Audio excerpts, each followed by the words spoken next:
of 0 because they are known human carcinogens. There's no safe level for a carcinogen, therefore you can the MCLG must be 0. And if we forget the cancer for a moment and adjust for all the variables that were wrong in the 1986 determination of the current MCLG of 4 parts per million, if you adjust just with basic arithmetic, you'd have to divide the current standard by a factor of about 64. This is simple arithmetic, just making the changes that have to be made. And if you divide 4 by 64, you get to 0.06 parts per million. Immediately that the EPA does that, that's the end of fluoridation. It's the end of water fluoridation, because you could not sanction the addition of fluoride to the drinking water for whatever purpose if you're now deliberately exceeding the MCLG, which would be 0. But that is political dynamite. If the EPA Water Division was to actually do that, they would have the wrath of the US Public Health Service and all the dentists and the American Dental Association that are just infatuated with fluoridation. Focused zealously on teeth to the exclusion of all the other tissues in the body.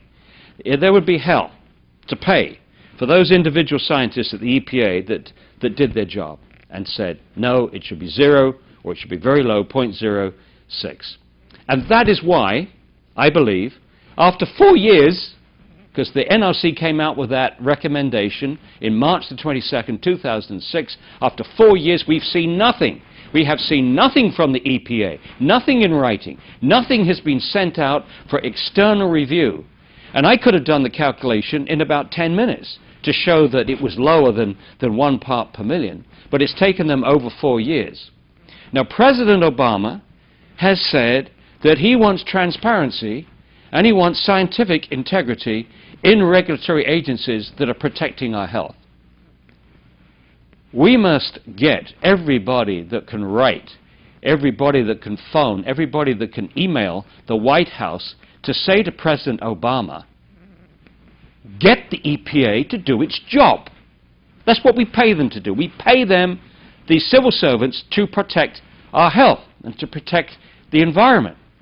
They have a job to do. They spent 4 years and they haven't done it. And what I would urge, because we have some very regrettable situations in the past where EPA scientists have waved red flags on fluoride. Dr. William Marcos, for instance, in 1990, talked about the cancer potential of fluoride then, based upon the animal studies that were done, and they fired him. He was out of work. Eventually he was reinstated and he got compensation and back pay because he was sacked for the illegal reasons. So there is a precedent at the EPA where people get fired if they do the wrong thing, as perceived by the fluoridation promoters about fluoridation. So what we want President Obama to do is to say to the EPA, I don't want anybody punished. I don't want any scientist ostracized or fired or in any way badly treated, losing their pensions or whatever, because they do their job. We must have civil servants in this country of the United States being able to do their job without being frightened about their career when they are honest and do an honest scientific job. That's critical.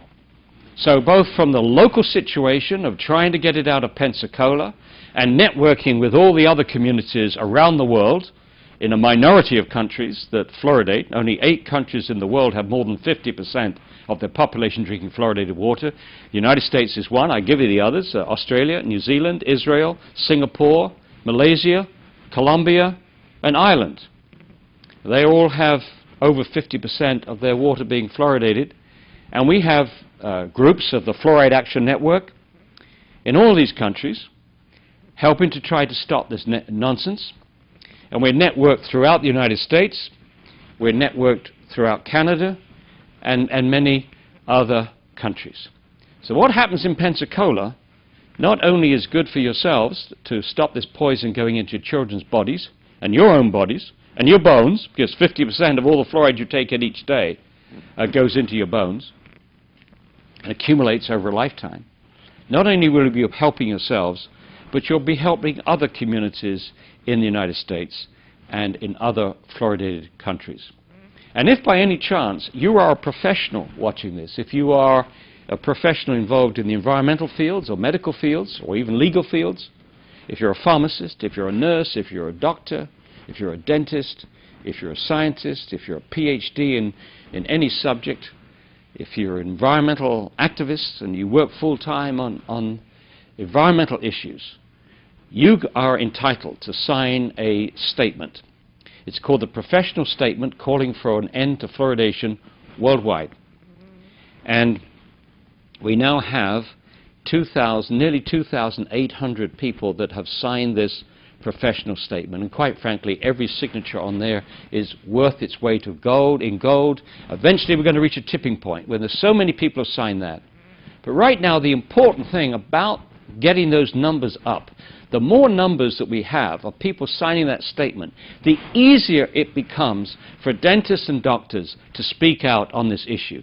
We are told privately, and many other people are told privately by dentists and doctors, that they are secretly opposed to fluoridation, but they daren't come out and say that because of fear of intimidation from their colleagues and from their professional bodies.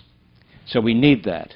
And also, I would urge you to see that professional video, the Professional Perspectives video, which you can order, see on our website, fluoridealert.org. The organizers of a local campaign, you can get it from them too. And also, I hope that you will read the book, The Case Against Fluoride. This is 14 years of my life in this book, and I didn't want this issue 14 years ago when my wife twisted my arm, because in those days I was very much involved in waste issues. I still am. In fact, I've been now 25 years fighting waste incinerators and promoting the zero waste concept, and more recently, zero waste for sustainability.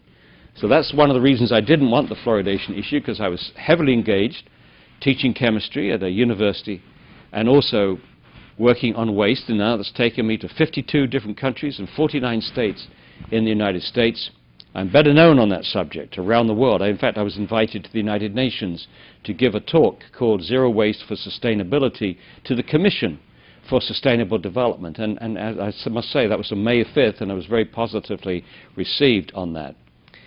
The promoters of this practice have very skillfully separated the public and the media and their own professionals, their own dentists and doctors, from the scientific literature.